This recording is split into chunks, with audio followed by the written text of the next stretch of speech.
सकारात्मकता. विषय आणि शब्द दोन्ही किती अट्रॅक्टिव्ह आहेत. सगळं जग म्हणतंय सकारात्मक रहा आणि सगळ्यांना सकारात्मकता आवडते सुद्धा. काय आहे सकारात्मकता? स्वतःला आश्वासित करणं म्हणजे सकारात्मकता आहे. स्वतःला आश्वासन देत राहणं, तुझं चांगलंच होईल, तुझं भलंच होईल, तुझं कल्याणच होईल. बस झालं सकारात्मक. कितीही प्रतिकूलता निर्माण हो, कितीही विरोधकांच्या घोळक्यात तुम्हाला जाण्याची गरज पडो, तुमच्या समोर समस्या दत्त म्हणून उभ्या राहोत. परेशानी आहे, वातावरण प्रतिकूल आहे, अडचणी आहेत, अडथळे आहेत, विघ्न आहेत, बाधा आहेत, पण अंतरंगातून कंटिन्युअसली विचार येत आहेत, तुझं भलंच होईल, तुझं कल्याणच होईल, तुझं चांगलंच होईल. झाले तुम्ही सकारात्मक. आत्ता त्या समस्या तुम्हाला काही करू शकणार नाही. आत्ता ती प्रतिकूलता तुम्हाला गांजणार नाही. त्या अडथळ्यांमधून, त्या अडचणींमधून तुम्ही सहजतेने वाट काढून घ्याल. सकारात्मकता. आणि एकदा काय सकारात्मक झालात म्हणजे मग तुमच्या अंतरंगातून काय काय निर्माण होईल तुम्हालाच माहिती नाही. तुम्ही क्रिएटिव्ह होऊन जाता, तुम्ही कन्स्ट्रक्टिव्ह बनता. जे काही काम हाती घेतलं असेल त्या कामाचा दर्जा सुधारलाच पाहिजे. कशाच्या बळावर? सकारात्मकतेच्या. म्हणून सगळे यशस्वी लोक म्हणतायत सकारात्मक व्हा रे बाबांनो. पण आपलं नेमकं उलटं, आपण नकारात्मकच. का? कारण आपल्या अंतरंगातून आश्वासन देणारे विचार निर्माण होण्याऐवजी आशंकित विचार जास्त निर्माण होतात. आशंकित विचार कोणते? शंका निर्माण करणारे. कसल्या शंका असतात आपल्याला? खूप वाईट होईल, खूप नुकसान होईल, खूप तोटा होईल, काही चांगलं होणार नाही, भविष्य काळोखमय आहे, अंधारमय आहे. या सगळ्या आशंका आपल्याला नकारात्मक बनवतात. ॲग्रीड? बाहेर पडा याच्यातून. कधी भलं होणार नाही, कधी चांगलं होणार नाही, आता भविष्यात काही चांगलं होणार नाही, हे सगळे तुमचे आशंकित विचार तुम्हाला नकारात्मकच बनवणार आहेत. आणि ह्या नकारात्मकतेमध्ये डंप झाल्याशिवाय राहणार नाही. कसलं क्रिएशन आणि कसलं कन्स्ट्रक्शन? नथिंग. काहीच नाही, फक्त डिप्रेशन. हवंय का डिप्रेशन? नाही ना, मग बाहेर पडा यातून. नेहमी सकारात्मक राहा. बी पॉझिटिव्ह. ठरलं, पॉझिटिव्ह राहायचं ठरलं, पण तरीसुद्धा दिवसा काम करताना किंवा कार्यालयात जाताना, प्रवास करताना किंवा कुटुंबामध्ये गृहकार्य करताना किंवा मित्रमंडळींशी गप्पा मारताना अचानकच काहीतरी नकारात्मक विचार येऊन जातात. अचानक ह्या भूतकाळातल्या स्मृती ट्रिगर व्हायला लागतात आणि आपण नकारात्मक होऊन जातो. का होत आहे तसं? नक्कीच आशंकित विचार तुमच्या अंतरंगातून जन्माला आले असले पाहिजे.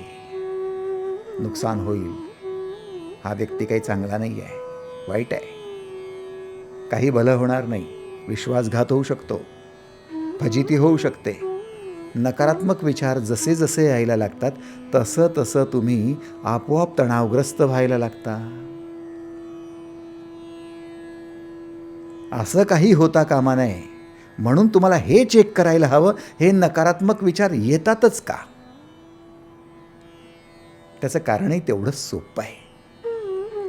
तुमचं लक्ष फक्त घडामोडींवरच असतं म्हणून नकारात्मक विचार जास्त येतात. कुठे काय घडतंय आणि कुठे काय मोडतंय ही सगळी घडामोड.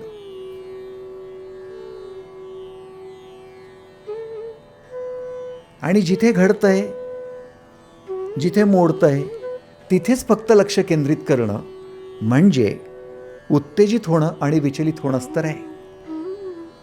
विचार करा ना, तुमचं घर घडतंय, तुम्ही घर बांधताय, उत्तेजित होणार नाही तर काय?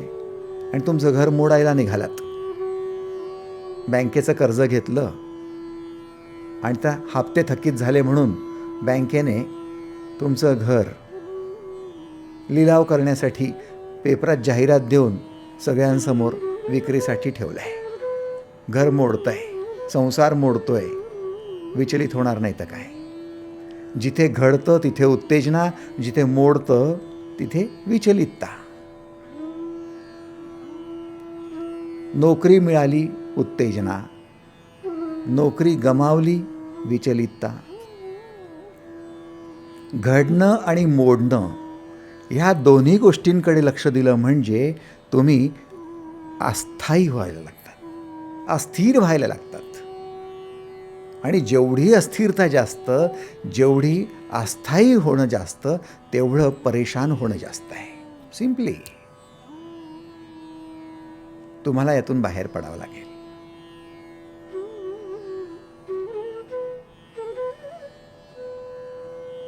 बाहेर पडण्याचा उपाय काय आहे? तुम्ही घडामोडींवर लक्ष केंद्रित करताय आणि तिथेच अटकताय. सकाळी उठलात म्हणजे न्यूजपेपर वाचणार, सगळ्या घडामोडी,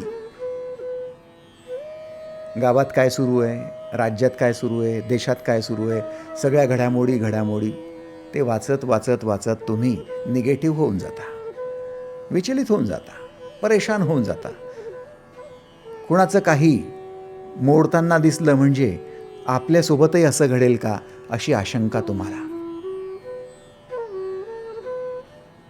आणि त्यामुळे तुम्ही नकारात्मक जास्त होता.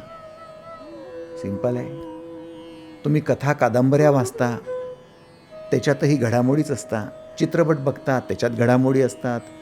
शाळेतला अभ्यास बघा, त्याच्यातही इतिहास असो, भूगोल असो, सगळ्या घडामोडीच आहेत. जिथे जिथे घडामोडींवरच प्रकाश टाकला जातोय, घडामोडींचाच अभ्यास केला जातोय, तिथे तिथे फक्त उत्तेजना आणि विचलितताच आहे. आणि दुर्दैवाने दिवसभर तुमचं सगळं लक्ष घडामोडींकडेच. त्यामुळे तुम्ही परेशान आहात, तुम्ही नकारात्मक आहात. आश्चर्याची गोष्ट आहे, सायकॉलॉजीच्या अभ्यासानुसार प्रत्येक मनुष्य 80% जास्त नकारात्मकच विचार करतो. दिवसभर तुम्ही 60,000 विचार करता, त्याच्यापैकी जवळपास 87% विचार नकारात्मक असतात. का? कारण तुमचं लक्ष घडामोडींकडेच जास्त असतं. बाहेर पडायचं यातून? बाहेर पडायचं असेल तर घडामोडींवर जे लक्ष केंद्रित करताय ते लक्ष तिथून काढून ज्या योगाने घडामोडी घडतात त्या शक्तीवर लक्ष केंद्रित करायला शिका. तुमच्या अंतरंगात शक्ती आहे, तुमच्या बाह्य जगात शक्ती भरलेली आहे, प्रत्येक कणाकणात शक्ती आहे. आणि ह्या शक्तीच्या बळावरच सगळ्या घडामोडी होत असतात. जेवढं काही घडतं ते शक्तीच्या उपयोगानेच, जेवढं काही बिघडतं ते शक्तीच्या दुरुपयोगानेच,